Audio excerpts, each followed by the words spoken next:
મિત્રો આજના સમાચારમાં સૌપ્રથમ વાત કરીશું ગરમીની મોટી આગાહી। ગુજરાતમાં નવી આગાહી સામે આવી ગઈ છે।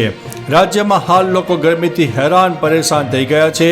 આ વચ્ચે હવામાન વિભાગે નવી આગાહી કરી છે। તે અનુસાર રાજ્યમાં હજુ સુરત દાદા તેમનો પ્રકોપ બતાવશે। ગરમી ભયંકર યથાવત રહેશે। રાત્રે ગરમ પવન પણ ફૂંકાશે, તેથી ખરાબ ગરમીનો અનુભવ થશે।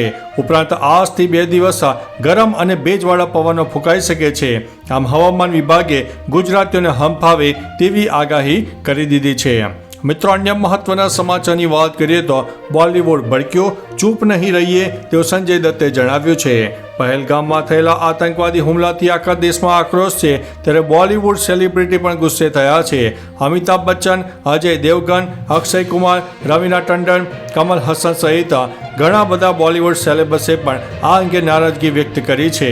સંજય દત્તે નરેન્દ્ર મોદીને ટેગ કરીને એક પોસ્ટ શેર કરી છે, જેમાં લખ્યું છે કે હવે આપણે ચૂપ નહીં રહીએ અને માફ પણ નહીં કરીએ, આપણે જવાબ ચોક્કસથી આપવો પડશે। મિત્રો, અન્ય મહત્વના સમાચારની વાત કરીએ તો રક્ષા મંત્રાલયની મોટી બેઠક, ત્રણેય સેના પ્રમુખ હાજર। જમ્મુ કાશ્મીરના પહેલગામમાં થયેલા આતંકવાદી હુમલા બાદ સંરક્ષણ મંત્રાલયના એક મહત્વપૂર્ણ બેઠક ચાલી। આ બેઠકમાં ત્રણેય સશસ્ત્ર દળોના વડાઓ સાથે સંરક્ષણ પ્રધાન રાજનાથ સિંહ, NSA અજીત ડોભાલ અને CDA અનિલ ચૌહાણ પણ હાજર હતા। સુરક્ષા અંગેની કેબિનેટ સમિતિની બેઠક સાંજે 6 વાગ્યે PMના નિવાસ ખાતે યોજાઈ હતી। CCAમાં સંરક્ષણ, ગૃહ વિદેશ અને નાણાં પ્રધાનો પણ સમાવેશ થયો હતો। મિત્રો, અન્ય મહત્વના સમાચારની વાત કરીએ તો અમિત શાહ પહેલગામ હુમલાના પીડિત પરિવારોને મળ્યા। કેન્દ્રીય ગૃહમંત્રી અમિત શાહ પોલીસ કંટ્રોલ રૂમમાં પહેલગામ આતંકવાદી હુમલાના પીડિતોના પરિવારોને મળ્યા। તેમણે આતંકવાદી હુમલામાં માર્યા ગયેલા લોકોને શ્રદ્ધાંજલિ આપી। અહીં સેના, વહીવટીતંત્ર અને સુરક્ષા અધિકારીઓને જરૂરી સૂચનાઓ આપ્યા બાદ અમિત શાહ દિલ્હીમાં યોજાનારી સુરક્ષા અંગેની કેબિનેટ સમિતિની બેઠકમાં હાજરી આપી હતી। મિત્રો, અન્ય મહત્વના સમાચારની વાત કરીએ તો એકને વીણીને જવાબ આપવામાં આવશે તેવું હર્ષ સંઘવીએ જણાવ્યું છે। જમ્મુ કાશ્મીરમાં આતંકી હુમલાને લઈને હર્ષ સંઘવીએ નિવેદન આપ્યું છે, જેમાં સંઘવીએ જણાવ્યું છે કે નાગરિકોને વતન પરત લાવવાની વ્યવસ્થા કરવામાં આવી છે। ઘાયલ પર્યટકોને ત્યાંની હોસ્પિટલમાં સારવાર અપાઈ રહી છે। વડાપ્રધાન મોદી અને પોતાનો પ્રવાસ ટૂંકાવીને વતન ફર્યા છે।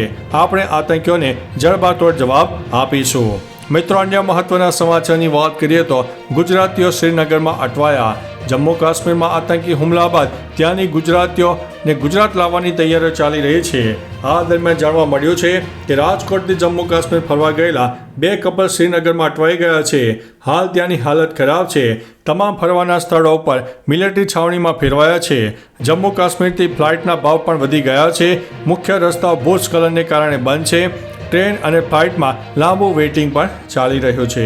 મિત્રો, અન્ય મહત્વના સમાચારની વાત કરીએ તો પહેલગામમાં આતંકવાદીઓના સ્કેચ જાહેર કરવામાં આવ્યા છે। જમ્મુ અને કાશ્મીર પોલીસે પહેલગામ હુમલામાં સામેલ 3 આતંકવાદીઓના સ્કેચ જાહેર કર્યા હતા। આ આતંકવાદીઓના નામ આસિફ ફૌજી, સુલેમાન શાહ અને અબ્બુ તલ્હા હોવાનું જાણવામાં આવી રહ્યું છે। આ સાથે એમ પણ સામે આવ્યું છે કે હુમલાખોરો સાથે 2 સ્થાનિક આતંકવાદીઓ પણ હતા। સ્થાનિક આતંકવાદીઓના નામ આદિલ અને આસિફ હોવાનું પણ સામે આવ્યું છે। મિત્રો, અન્ય મહત્વના સમાચારની વાત કરીએ તો આતંકવાદીઓના ફોટા પણ સામે આવ્યા છે। પહેલગામમાં થયેલા આતંકવાદી હુમલાની ચારેકોર નિંદા થઈ રહી છે। આ વચ્ચે એક ફોટો વાયરલ થઈ રહ્યો છે, જેમાં 4 આતંકીઓ જોવા મળી રહ્યા છે। જોકે આ તસવીર અંગે કોઈ સત્તાવાર નિવેદન સામે આવ્યું નથી, તેમજ કોઈ પણ પુષ્ટિ કરવામાં આવી નથી। મિત્રો, અન્ય મહત્વના સમાચારની વાત કરીએ તો ભૂતકાળની જેમ જડબાતોડ જવાબ આપવામાં આવશે તે ઋષિકેશ પટેલે જણાવ્યું છે। જમ્મુ કાશ્મીરના પહેલગામમાં થયેલા આતંકી હુમલામાં 25થી વધુ લોકોના મૃત્યુ અને 20થી વધુ લોકો ઘાયલ થયા છે। મૃતકોમાં 3 ગુજરાતી પણ સામેલ છે।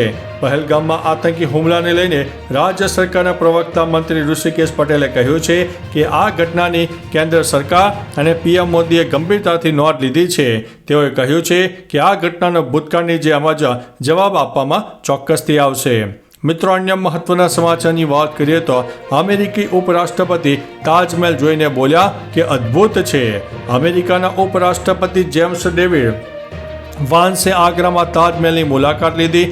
પત્ની ઉષા, પુત્રો વિવેક, ઇવાન અને પુત્રી મીરાબેલ સાથે બેચ પર બેસીને ફોટો પડાવ્યો.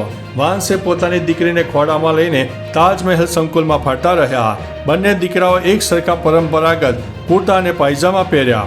તાજમહેલની વિઝિટર બુકમાં વાન્સે લખ્યું કે તાજમહેલ અદ્ભુત છે અને સાચા પ્રેમનું પ્રમાણ પણ જોવા મળ્યું છે. મિત્રો, અન્ય મહત્વના સમાચારની વાત કરીએ તો ગુજરાત સરકારે તમામ કાર્યક્રમો રદ કર્યા હતા. જમ્મુ કાશ્મીરમાં થયેલા આતંકી હુમલામાં 27 લોકો માર્યા ગયા, જેમાં 3 ગુજરાતીઓ પણ સામેલ હતા. આ આતંકવાદી હુમલાને સમગ્ર વિશ્વમાં ફફડાટ મચાવી દીધો છે. આ હુમલાના પગલે ગુજરાત સરકારે તમામ કાર્યક્રમો રદ કરી દીધા હતા.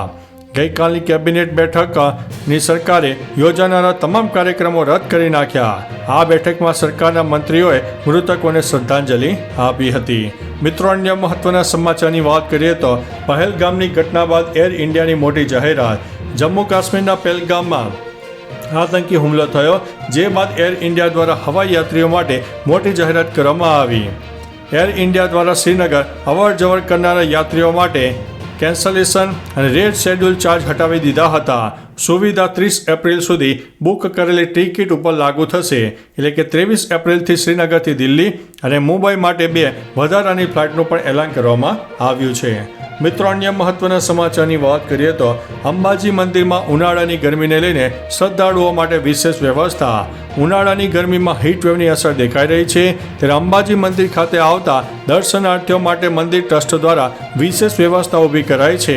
મંદિર ટ્રસ્ટ અંબાજીના પ્રવેશદ્વાર, ચાચર ચોક અને મંદિર સહિત એરિયામાં વિશેષ વ્યવસ્થા ઊભી કરાઈ ગરમીથી રાહત આપવા માટે પીવાનું પાણી, ઠંડી છાશ, વોટર અને એર કુલર, મંડપ અને વોટર સ્પ્રિંકલ ફુવારા સહિતની વ્યવસ્થા ઊભી કરવામાં આવી હતી. મિત્રો, અન્ય મહત્વના સમાચારની વાત કરીએ તો હળદરની ખેતીના નામે વેપારી સાથે 64 કરોડની ઠગાઈ. હળદરની ખેતીમાં ઊંચા વળતરની લાલચ આપીને રાજકોટના વેપારીઓના મહારાષ્ટ્રની કંપનીના સંચાલકો સહિત ટોળકીએ 64.80 કરોડ રૂપિયા ઓળગી ગયા હોવાની અને એગ્રીમેન્ટ મુજબના 1 અબજ 94 કરોડ નહીં આપીને છેતરપિંડી કર્યાની ફરિયાદ નોંધાઈ છે. જેના આધારે ક્રાઇમ બ્રાન્ચે મુખ્યત્વે મહારાષ્ટ્રમાં રહેતા 19 આરોપીઓ વિરુદ્ધ ગુનો દાખલ કરીને તપાસ હાથ ધરી છે. મિત્રો, અન્ય મહત્વના સમાચારની વાત કરીએ તો આતંકી હુમલાના પગલે ભાવનગર કાર્નિવાલ રદ.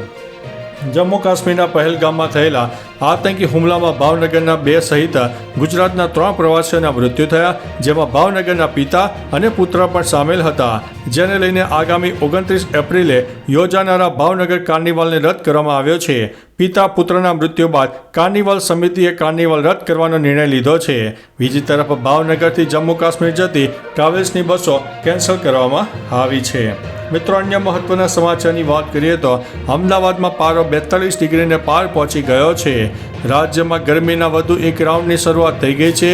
અમદાવાદ, રાજકોટ અને કચ્છમાં ગરમીનો પારો 42 ડિગ્રીને પાર થવાની શક્યતા છે. હવામાન વિભાગે આગામી 5 દિવસ આકરી ગરમીની આગાહી કરી છે. મંગળવારે પણ રાજ્યમાં 10 શહેરોમાં તાપમાનનો પારો 40 ડિગ્રીને પાર પહોંચ્યો હતો. 5 દિવસ બાદ મહત્તમ તાપમાનમાં 2 થી 3 ડિગ્રીનો વધારો થવાની સંભાવના છે. તો ચાલો મિત્રો, ફરીથી દેશ અને દુનિયાના સુપરફાસ્ટ સમાચાર લઈને મળતા રહીશો. ત્યાં સુધી અમને રજા આપશો. નમસ્તે.